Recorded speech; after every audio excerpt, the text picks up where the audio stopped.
Hello, it's Greenie, the Jacket Junkie, and today I wanted to showcase a couple of N-1 jackets. My N-1 saga started with other YouTubers displaying their various N-1 jacket reproductions. Most of what I've seen online is high-end, although I've seen other videos that show the lower end of the spectrum for N-1 jackets that may not have wool linings or alpaca linings. And I'm actually going to show you one today that's an iron and resin N-1 tribute. I call it a tribute jacket. It's not at all to complete spec, but it does capture the essence of an N-1 without being really an N-1. And then I finally found a reasonably priced N-1 from a company called Gizmo. They're out of Japan, and they're sticklers on repros. They want every stitch to match. They want the materials to match in color and weight, and Gizmo nails it. They just absolutely nail it. And but my saga started months ago when I was looking for reasonably priced N-1s, and I thought I was going to get to Pike Brothers. They make one, I think, that's between $300 and $400 that has a wool lining. I think it's made in Turkey, I'm not sure. But anyway, that really got my interest, but I got hijacked by iron and resin. And I love iron and resin products. They're awesome. Their stuff is well made, and their customer service is off the charts. They back up all their products. So I actually own a couple of N-1s from iron and resin. Was able to get their Nautilus jacket in their basic Bedford cord and their polyester lining. I was able to get it on sale at just a little over, maybe 220-ish. So it was very reasonably priced, and I'm absolutely happy with that jacket. But it's more of the weight of maybe a Levi jacket. It's not going to keep you as warm as the authentic N-1 with an alpaca lining. It's substantial enough to where this morning I took the dog out for a walk. It was 42 degrees. I had this on underneath, and it was just about right. It was starting to reach its limit though as far as comfort before putting on a thicker sweater or sweatshirt or hoodie. But anyway, it got me through my walk this morning. And then a little while later this morning, when the temperatures were still in the 40s, I threw on the jacket from Gizmo.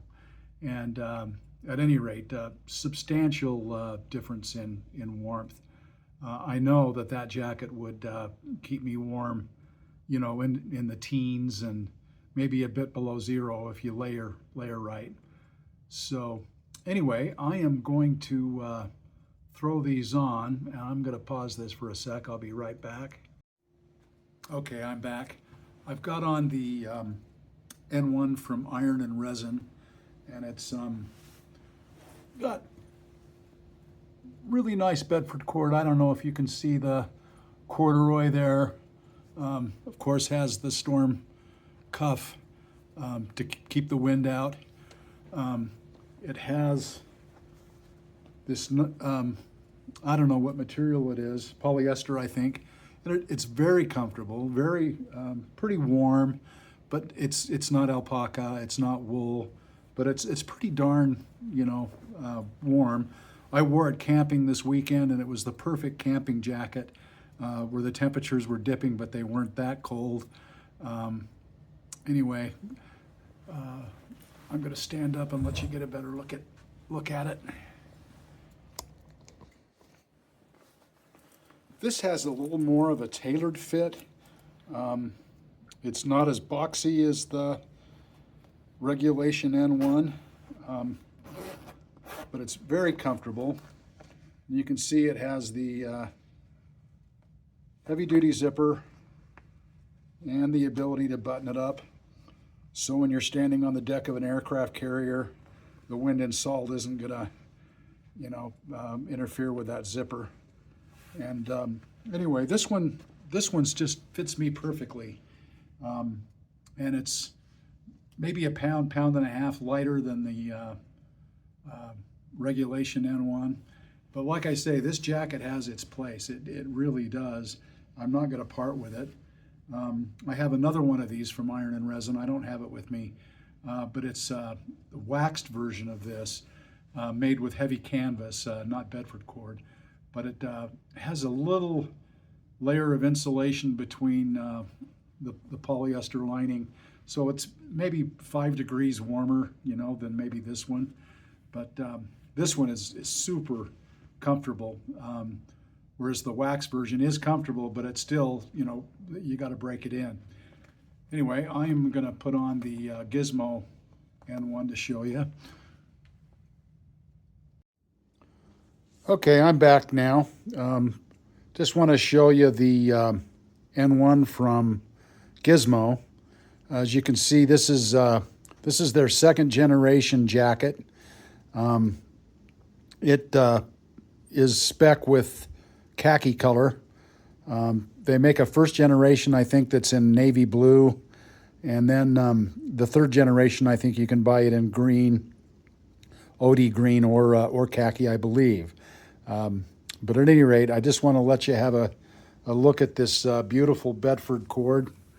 You can see that it's just perfect Bedford cord material. I think as heavy as Bedford cord can get. You can see these buttons are definitely spec. The only thing that isn't original is the zipper. I think it's Gizmo zipper, but it's very heavy duty. It's brass. Zips up really nice and easy. Okay, now you can see this beautiful lush alpaca material, and this does keep you pretty darn warm. I am going to slip this on to let you look at it on body. Okay, here I am with the N-1 jacket from Gizmo. As you can tell, it's a little boxier, much beefier than the Nautilus jacket from Iron and Resin. When I first picked up that Iron and Resin, I thought, wow, this is a pretty substantial jacket, and it is. But with the polyester lining, it's just not going to capture the warmth that you're going to get with alpaca. And at any rate, I think I have the best of both worlds. I think the Iron and Resin jacket looks better, feels better, going to be able to wear it spring and fall, where this is just going to be earmarked for those really cold winter days where you really need some wind protection and you need warmth. I think this is fairly water resistant, so if it's snowing outside, I'm sure it's going to repel the moisture that the snow has. I probably wouldn't want to wear this in a really big rainstorm, but anyway, I think it's going to do its job really well when the time comes. I think that from a quality standpoint, both jackets are really high in quality. Iron and Resin, they really pay close attention to their detailing, and the fit's a little trimmer than this one. So anyway, it's going to be probably more of my go-to jacket, since I can wear it in the spring and the fall, where this one is pretty much going to be just earmarked for those winter days. Anyway, it's been fun showing you these two jackets. I'd like to show you more in the future. Anyway, if you like this video, hit the like and subscribe button, and we'll be seeing you later. Bye for now.